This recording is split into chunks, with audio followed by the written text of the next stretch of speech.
Nimecho en Tlapaloa, Tlaxcamate, Namanajanicate, esto que, Timech Camahuise Setalochtli o Ticaquisetlen, Kensin no Tlatlamiquiles.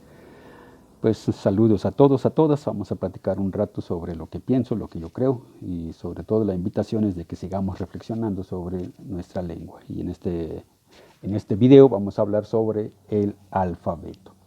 Voy a retomar muy rápido la parte histórica sobre el alfabeto.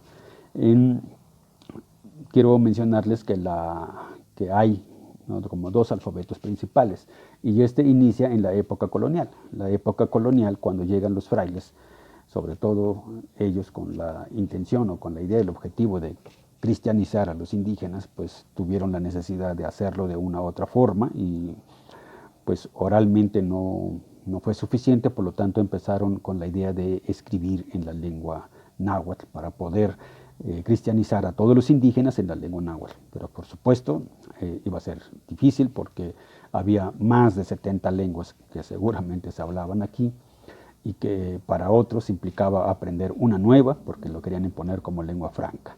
Y definitivamente esta tarea no funcionó y tuvieron que después que hacerlo más por castellanizar.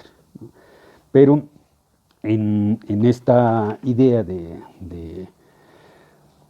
cristianizar en su propia lengua, pues de alguna manera se vieron obligados en hacer un alfabeto. Y este alfabeto es la que nosotros vamos a conocer o que la conocemos ahorita como el alfabeto del náhuatl clásico, ¿no?, que es un alfabeto que responde más bien a la zona centro de México, la que conocemos como el Valle de Anáhuac, como abrazado por agua, y el alfabeto que, digamos, que asentó en primer lugar las bases, puso las bases de las grafías, fue Alonso de Molina, que lo hizo en 1555, en su vocabulario de la lengua castellana y mexicana.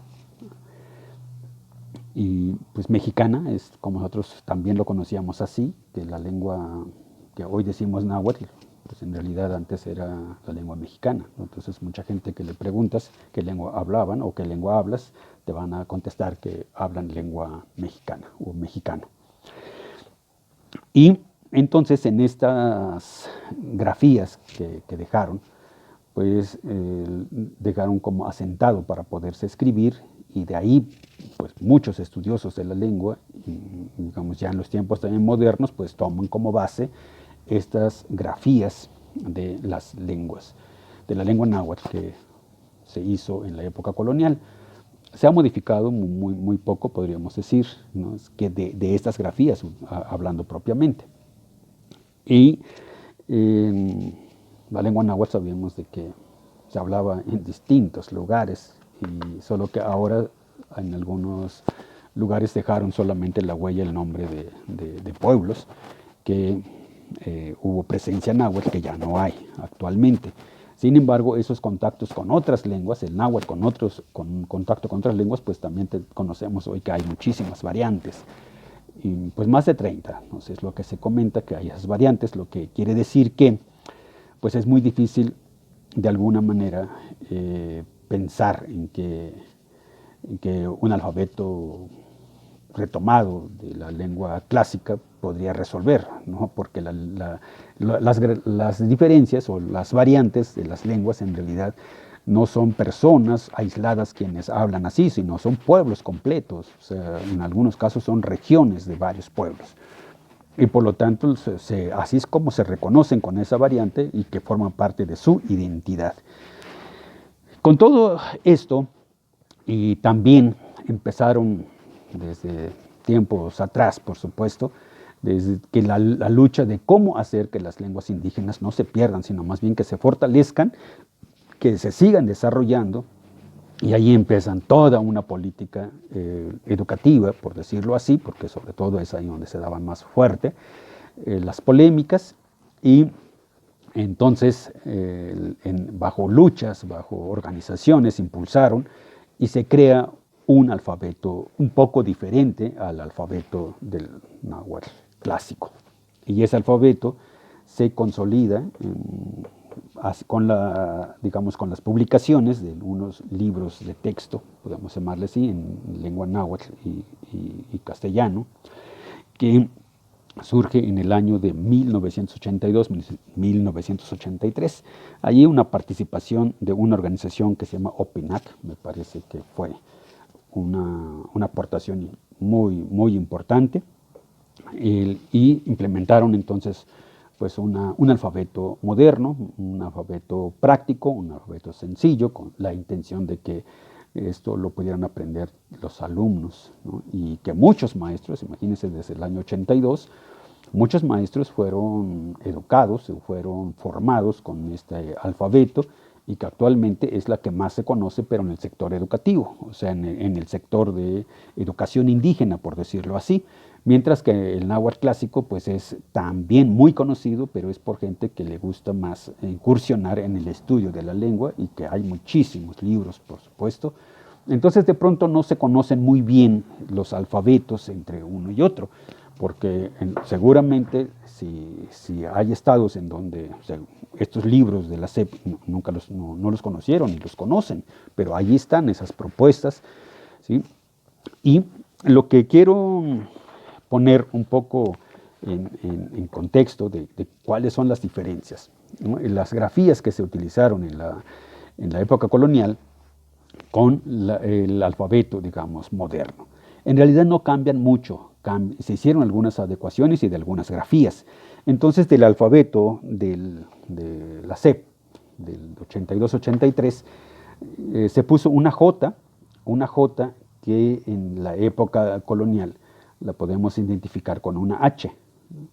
Entonces, esa H de la época colonial, en la época del náhuatl moderno, por decirlo así, del alfabeto moderno, es una J. La C de la época colonial y la Q en el alfabeto moderno se sustituyen estas grafías por la K de kilo. Y la Z, que también se utilizaba, ¿no? Nosotros digamos en el 82-83 lo podemos ahora ver con una S.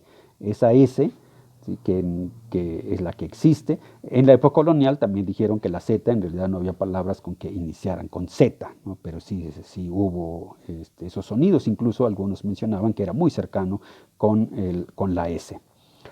Y también la S, la C también tiene sonido a veces como S, ¿no? La CI, por ejemplo.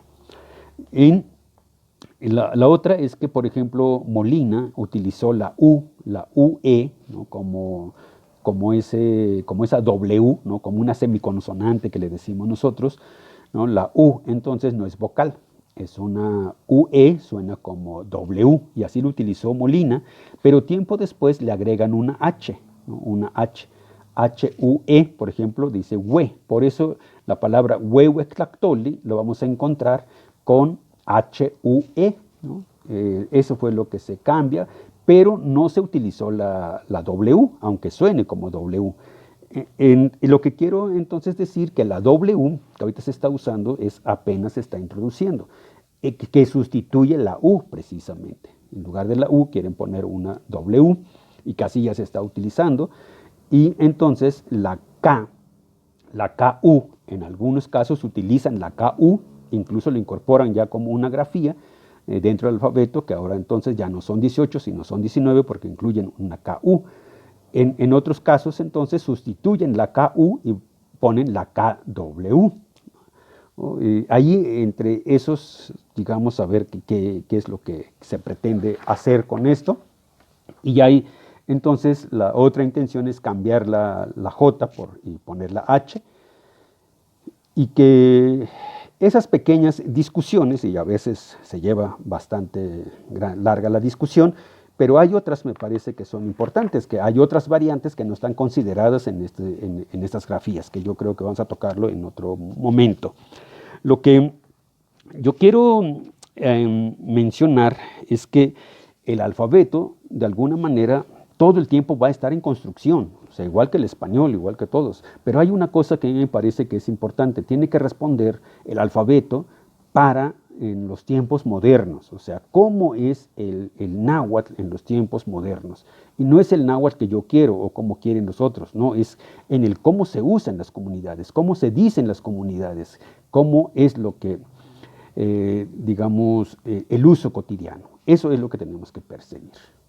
Por lo tanto, en el siguiente video vamos a hablar un poco más del alfabeto, pero vamos a poner ahora más en contexto con el náhuatl actual.